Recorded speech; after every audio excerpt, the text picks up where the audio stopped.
Oui, bien aimé. Comme je t'ai en train de le dire, il nous a dégagés de la loi.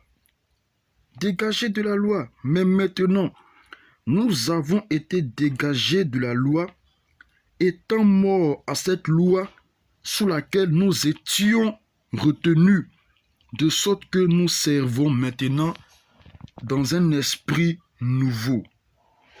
Et non selon la lettre qui a vieilli. Ça vieillit. C'est plus d'actualité. C'est plus d'actualité. Ce qui est essentiel aujourd'hui pour l'enfant de Dieu, c'est de marcher avec Jésus. C'est d'écouter la parole de Jésus. Qu'est-ce que Jésus-Christ dit? Qu'est-ce qu'il dit? Nous sommes bénis en Jésus-Christ déjà. Nous qui avons accepté Jésus, nous sommes déjà bénis en Jésus-Christ. Si Lévi, qui est descendant de Abraham, a payé la dîme lorsqu'il était dans les reins de Abraham, nous qui avons accepté Jésus, prenons Galates chapitre 3. Galates chapitre 3. Galates 3, verset 7. Et nous lisons ensemble. La décrit ceci. Reconnaissez donc que ce sont ceux qui ont la foi en qui? Ce n'est pas la foi en la nature, c'est la foi en Jésus-Christ. Reconnaissez donc que ce sont ceux qui ont la foi qui sont fils d'Abraham. Donc si je suis fils d'Abraham par la foi, ça veut dire que j'ai payé la dîme. Je l'ai déjà payé par la foi. Oui, je l'ai payé. C'est pourquoi Paul dit que nous ne marchons pas par la vue, mais nous marchons par la foi. C'est par la foi que nous marchons et non par la vue, bien aimés frères. Aujourd'hui, on veut prendre les pratiques de l'ancienne alliance pour la mettre dans le nouveau.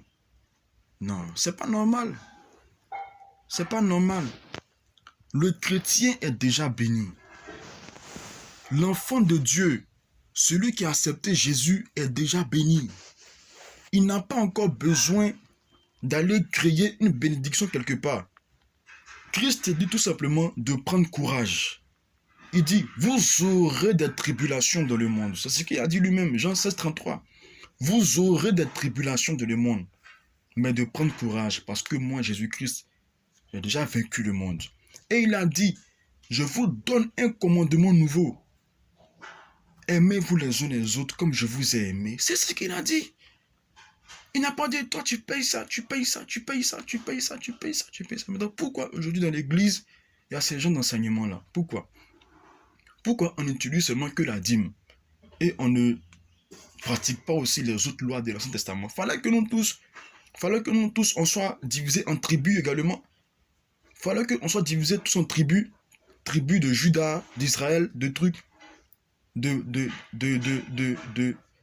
Juda, de Nephtali, de Ruben et autres.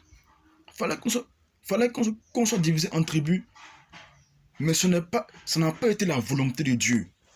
Pour nous qui étions païens autrefois, on était étrangers à la loi de Moïse. On ne connaissait pas la loi de Moïse, bien aimés frères. Oui, et c'est grâce à Dieu en Jésus-Christ que nous sommes appelés aujourd'hui enfants de Dieu. Parce que Christ même a dit qu'il y a encore d'autres brebis qui ne sont pas de cette bergerie, mais là, il faut que moi-même je les attire. Ce n'est pas nous qui avons été attirés. Ce n'est pas toi qui as accepté Christ qui a été attiré par tes propres efforts. Non, c'est Christ qui t'a attiré vers lui. C'est lui qui t'a attiré vers lui.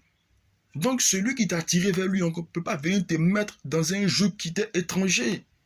On ne peut pas venir te mettre dans quelque chose où toi-même tu sais que tu ne pourras pas t'en sortir. Ou lui-même il sait qu'il ne pourra pas t'en sortir. Tu ne pourras pas t'en sortir. Voilà pourquoi il a dit, venez à moi vous tous qui êtes fatigués et chargés, je vous accorderai du repos. Je vous accorderai du repos. Oui, bien aimé. Le sacerdoce lévitique a pris fin. La dîme qu'on percevait sur le sacerdoce lévitique a pris fin. C'est terminé. C'est terminé. Et puisque ça a pris fin, alors qu'est-ce qu'il y a? Ce qu'il y a maintenant, c'est au temps où il n'y avait pas encore la loi. Donc on retourne au temps d'Abraham. Il n'y a pas de loi là-bas. C'est pareil que ce même temps qu'il y a ici. Parce qu'il dit, on a été dégagé de la loi. Et puisqu'il n'y a pas de loi, alors on se retrouve au même temps que celui de Abraham. Et Abraham a donné sa dîme à qui? À Melchisedec. Il n'y a pas de loi. Nous également, Jésus-Christ n'est pas avec nous physiquement. C'est pourquoi Dieu a tout planifié afin que par la foi en qui? En Abraham, et non par la vue, nous ayons seulement à payer la dîme par la foi. Et non par la vue, c'est tellement simple à comprendre. C'est tellement simple à comprendre. La Bible dit que la foi vient de ce que l'on entend vient de la parole de Christ. C'est de la parole de Christ. C'est pas de la loi de Moïse. Si tu veux, prêche la loi de Moïse. Prêche seulement que la loi de Moïse. Il n'y aura pas de foi dans l'église. Il n'y aura seulement que les œuvres. Il n'y aura seulement que la chair. Il n'y aura seulement que le matu vu. Il n'y aura seulement que les efforts pour plaire à Dieu. Alors que la Bible dit, personne ne saurait plaire à Dieu par la chair. Personne ne saurait plaire à Dieu par la chair. Impossible. Parce que la chair ne se soumet pas à la loi de Dieu. C'est mon homme intérieur régénéré qui prend plaisir à écouter la loi de Dieu, mais ne peut pas la mettre en pratique par moi-même, parce que le péché est dans ma chair. Alors que c'est ce que aujourd'hui les hommes de Dieu nous présentent. C'est ce que les dénominations, l'Église aujourd'hui nous présente, de servir Dieu par les efforts, d'activer notre bénédiction. Aïe! Comment je vais activer ma bénédiction? Comment vous voulez que celui qui a accepté Jésus, prémisse de Dieu, celui qui a accepté Jésus, enfant de Dieu, élu de Dieu, par la foi en Jésus-Christ, j'ai reçu l'Esprit sans mesure. J'ai reçu le Saint-Esprit. J'active ma bénédiction encore. On dirait que le fait que j'ai accepté Christ, c'est pas mes efforts. Non. Lisons ensemble Éphésiens 2. Éphésiens 2. Éphésiens chapitre 2. Qu'est-ce que Paul nous dit? Paul dit, nous qui étions morts par nos offenses, nous a rendus à la vie avec un Christ. Alléluia. C'est par la grâce que vous êtes sauvés. Il nous a ressuscités ensemble et nous a fait asseoir ensemble dans les lieux célestes en Jésus-Christ, afin de montrer dans les siècles à venir l'infinie richesse de sa grâce par sa bonté envers nous en Jésus-Christ. Car c'est par la grâce que vous êtes sauvés, pas que vous avez été sauvés, on est sauvés. Nous sommes sauvés par grâce, maintenant même. C'est-à-dire que dans ce que nous faisons là, on est sauvés par grâce. Je parle toujours du chrétien, celui qui a accepté Jésus. Je ne parle pas de ceux qui n'ont pas accepté Jésus. Tout ce que sont dit là, ça ne concerne pas ceux qui n'ont pas accepté Jésus. Ouais. J'espère qu'on est clair. Car c'est par la grâce que vous êtes sauvés, par le moyen de la foi. Par le moyen de la foi. Et cela ne dépend pas de vous, c'est le don de Dieu. Et Dieu a donné la grâce. Et je suis béni. Je suis restauré. Je suis affranchi. Je suis libéré. Qu'est-ce que encore j'ai besoin d'aller, je sais pas, d'aller payer la dîme pour être béni? Au contraire, je me mets encore sous quelque chose qui n'est pas de mon ressort en fait, si je peux le dire ainsi. Christ m'a libéré, il m'a dégagé, c'est fini. Quand nous lisons Romains 7, Paul dit, si je fais ce que je n'ai pas envie de faire là, c'est pas moi-même qui l'ai fait, mais c'est le péché qui vient en moi, ce qui fait. Alors que la Bible dit, le péché est inimitié contre Dieu. Et toi, tu veux servir Dieu par tes propres efforts. Bien-aimé, c'est impossible. Voilà. Donc, l'objectif que je voulais atteindre en faisant cette vidéo, ce message, bien-aimé, c'est que tous ceux qui sont chrétiens, qui sont nés de Dieu, qui ont accepté Jésus-Christ comme Seigneur sauveur personnel, ne sont pas soumis à cette loi de payer la dîme. Non. Arrêtez d'être distrait, bien-aimé. Ne lisez pas la Bible comme un livre, je ne sais pas, surtout le Nouveau Testament, comme un livre de loi. Comme un livre de loi. Je dois faire ça, je dois faire ça, je dois faire ça, je dois faire ça. C'est le genre de prédication qui qui sont aujourd'hui à l'œuvre dans l'église. Ce n'est pas ça. Ce n'est pas la volonté de Dieu. Ce n'est pas la volonté de Dieu. Nous devons servir Dieu dans l'esprit.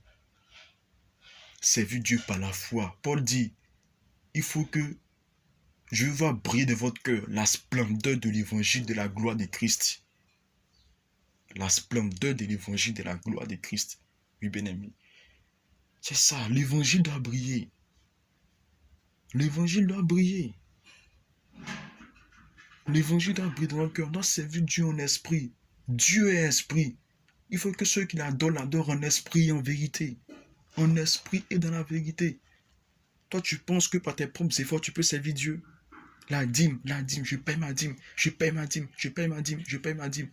Et qui t'a dit même que dans que tu payes dîme là, c'est comme ça on paye la dîme au départ? Qui t'a dit ça? Que dans que tu payes la dîme, donc tu donnes la dîme là, tu payes la dîme là, c'est comme ça on paye la dîme. Si on veut prendre toutes les choses à la lettre là, si on doit prendre toutes les choses à la lettre là, l'église même est sortie de la loi même. Parce que c'était pas comme ça. C'était pas comme ça. Donc arrêtons avec cette histoire de le chrétien doit payer la dîme. Je peux soutenir un homme de Dieu, il n'y a pas de souci. Je peux l'aider dans le ministère, il n'y a pas de souci. Mais pour dire que l'homme de Dieu a prêché la dîme et qu'il a dit qu'il faut obligatoirement payer la dîme, oh, c'est écrit où? Que le chrétien doit obligatoirement payer la dîme, c'est écrit où? Nulle part. C'est écrit nulle part dans le Nouveau Testament, c'est ce qui me concerne moi. C'est écrit nulle part à l'intérieur que le chrétien doit payer la dîme. Paul n'a pas dit ça. Pierre n'a pas dit ça. Tous les apôtres n'ont pas dit ça. C'est eux que nous suivons. C'est sur les traces que nous marchons. Ils n'ont pas dit ça. Alors, je ne peux pas ajouter ce qu'ils n'ont pas dit. Alors, pourquoi Paul même qui connaissait la loi de Moïse, Paul qui la maîtrisait par cœur, il n'a pas dit aux églises des nations de payer la dîme. Il n'a pas dit aux églises des nations de chaque fin du mois ou bien chaque année d'envoyer la dîme à l'église de Jérusalem. Il n'a pas dit ça. Paul n'a pas dit ça. Paul, au contraire, a supplié les chrétiens face à la pauvreté, face à la misère que rencontre l'église de Jérusalem de faire des cotisations, exhorter le peuple de Dieu à s'entraider mutuellement, à s'aider. C'est ça l'église aujourd'hui. Regardez un peu dans Actes des Apôtres, lorsque les chrétiens se réunissaient, ils partageaient tout. Ils partageaient tout. Il n'y avait pas une question de dîme. Les gens me disent que Saphira et Ananias ont payé la dîme. Ce n'est pas la dîme qu'ils ont payée. Ce n'est pas la dîme qu'ils ont payée. C'est une offrande seulement qu'ils ont fait, mais qu'ils ont retenu tout simplement. Parce que Satan a rempli leur cœur. Satan a rempli leur cœur de méchanceté et de malice devant le Seigneur. Et n'a pu supporter cela. Dieu n'a pu supporter cela. C'est tout. Ce n'est pas une question de dîme. Ce n'est pas écrit dîme là-bas. Donc, bien aimé, j'aimerais m'arrêter ici et terminer cette partie que le chrétien ne paie pas de dîme. Jusqu'à preuve du contraire. Le chrétien ne paie pas de dîme. Jusqu'à preuve du contraire.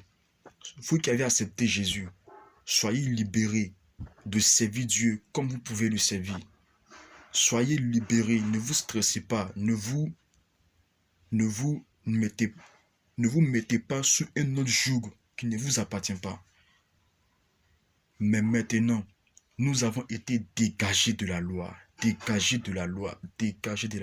Jésus-Christ a effacé l'acte. L'acte, c'est quoi qu'il a effacé? Les gens pensent que c'est dans l'esprit, c'est dans son esprit. C'est la loi. Il a effacé l'acte dont les ordonnances nous condamnaient. C'est la loi de Moïse qui nous condamnait. Il a effacé l'acte dont les ordonnances nous condamnaient et qui subsistait contre nous. Cette loi de Moïse-là parlait contre nous devant Dieu. La puissance du péché, la force du péché, la loi. Et quand le péché abondait, Satan était content, Satan était heureux. Donc elle parlait fort contre nous. Mais Christ a effacé tout cela. Christ a effacé tout. Il a tout effacé, il a tout enlevé. Tout c'est fini. Tout effacé. Pour que nous le servons dans un esprit nouveau. Un esprit nouveau. On a reçu le Saint-Esprit qui crie en nous, Abba Père. Qu'est-ce qu'on veut encore? C'est quelle bénédiction qu'on n'a pas? C'est quelle bénédiction qu'on n'a pas? C'est pourquoi Christ dit, ceux qui font ce genre de choses sont les païens. Sont les païens. C'est les païens. Christ veut qu'on marche par la foi et non par la vue. C'est ce qu'il faut comprendre. Marcher par la foi. Marcher par la foi. Si demain n'est pas bon, Seigneur, j'ai confiance en toi. Je crois que demain va s'améliorer. Si après demain n'est pas bon, Jésus-Christ, j'ai foi en toi. J'ai confiance en toi. Je te suis. C'est ce qu'il a dit. Si quelqu'un veut me suivre et qui n'est pas prêt à renoncer à lui-même, n'est pas dit de moi. Renonce à toi-même. Renonce à toi-même. Renonce à tes actes que tu veux poser et fais confiance à Christ. Fais confiance à Christ. Fais confiance à Jésus-Christ, bien-aimé. Tu es chrétien, tu es enfant de Dieu. Fais-lui confiance. Tu as peur de quoi? Ou bien c'est quand tu as payé la dîme là, à ton homme de Dieu là, que ta situation va s'améliorer. Il dit, moi, ça goûte Jean Ariel. Je ne paye pas de dîmes. Et c'est pas ça qui fait que je ne suis pas béni. Je ne paye pas de dîmes. Depuis que j'ai eu la révélation que le chrétien ne paye pas de dîmes, je ne paye pas de dîmes. Et je ne manque de rien. Je ne manque de rien. Parce que celui qui comble ces manquements en moi là, c'est Jésus-Christ. Je ne manque de rien. Il n'y a pas de malédiction sur ma vie. Il n'y a rien sur ma vie comme malédiction. Et il n'y a pas un homme de Dieu qui est capable de me maudire. Ça ne peut pas exister. Ça ne peut pas exister. C'est là que j'aimerais m'arrêter. Pour tous ceux qui ont des préoccupations, des questions, voilà, vous me contactez et on pourra discuter. Mon numéro c'est le 07 47 76 75 83. 07 47 76 75 83. Que Dieu vous bénisse. Amen.